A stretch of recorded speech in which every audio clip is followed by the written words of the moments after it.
Bharatiya Janata party को नए अध्यक्ष की तलाश है, क्योंकि जेपी नड्डा का बढ़ाया हुआ कार्यकाल भी खत्म हो गया है। इसी कड़ी में रक्षा मंत्री राजनाथ सिंह के दिल्ली स्थित आवास पर नए अध्यक्ष के नामों पर चर्चा के लिए 5 घंटे की लंबी चौड़ी बैठक हुई। इस मीटिंग में राजनाथ सिंह के अलावा कई बड़े नेता भी शामिल हुए। इसी साल 4 राज्यों में चुनाव होने हैं और अगले साल दिल्ली और बिहार में भी होंगे, जो कि नए राष्ट्रीय अध्यक्ष के लिए चुनौतियों का ताज होगा।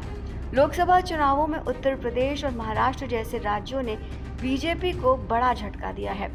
वहीं अच्छी खासी संख्या में खासकर पिछड़ा और दलित वर्ग के मतदाताओं ने बीजेपी से मुंह मोड़ लिया और उसके धुर विरोधियों के साए में चले गए। उत्तर प्रदेश में कांग्रेस और समाजवादी पार्टी ने मिलकर बीजेपी के अहंकार में सेंध लगा दी। राहुल गांधी और अखिलेश यादव की जोड़ी आज देश में नौजवानों के लिए मिसाल बन गई है। इस जोड़ी ने अकेले दम पर उत्तर प्रदेश में ही बीजेपी को बहुमत से दूर रखा। इसलिए सभी को पूरा यकीन है कि बीजेपी जब नया अध्यक्ष चुनेगी तो राहुल अखिलेश फैक्टर पर भी गंभीरता से विचार करेगी और साथ ही ओबीसी मतदाताओं की वापसी के लिए उनकी बिरादरी को ही तरजीह देगी।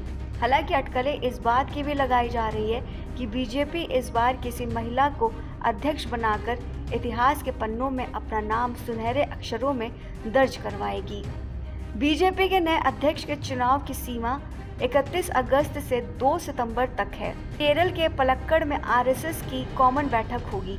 बीजेपी के प्रदेश संगठनों के चुनाव भी होने हैं, इसलिए उम्मीद है कि कम से कम आधे राज्यों में संगठन चुनाव हो जाए, तब राष्ट्रीय अध्यक्ष का चुनाव किया जाए। तब तक कोई कार्यकारी अध्यक्ष नियुक्त किया जाएगा। कहा यह भी जा रहा है कि महाराष्ट्र के उप मुख्यमंत्री देवेंद्र फडणवीस के नाम पर भी गंभीरता से विचार विमर्श हो रहा है और फिलहाल बीजेपी अध्यक्ष पद के लिए वही फ्रंट रनर हैं। लेकिन आज की बीजेपी के बारे में कुछ भी कहना बेहद मुश्किल है। खासकर प्रधानमंत्री नरेंद्र मोदी कई बार कह चुके हैं कि मीडिया में जिसका नाम उछलता है या मीडिया अगर किसी का नाम उछाले उसी का चयन हो, ये ज़रूरी नहीं। लेकिन मोदी शाह की बीजेपी का ट्रैक रिकॉर्ड देखें तो अक्सर यही होता है कि मीडिया जिसका नाम सबसे ज़्यादा चलाती है उसका पत्ता अक्सर कट जाता है।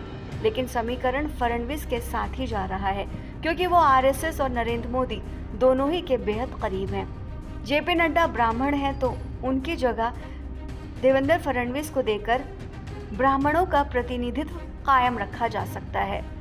आखिर उत्तर प्रदेश जैसे बड़े राज्य में ब्राह्मणों की आबादी करीब 12% के आसपास है और कई लोकसभा क्षेत्रों में ब्राह्मण मतदाताओं के छिटकने की भी खबरें सामने आई हैं।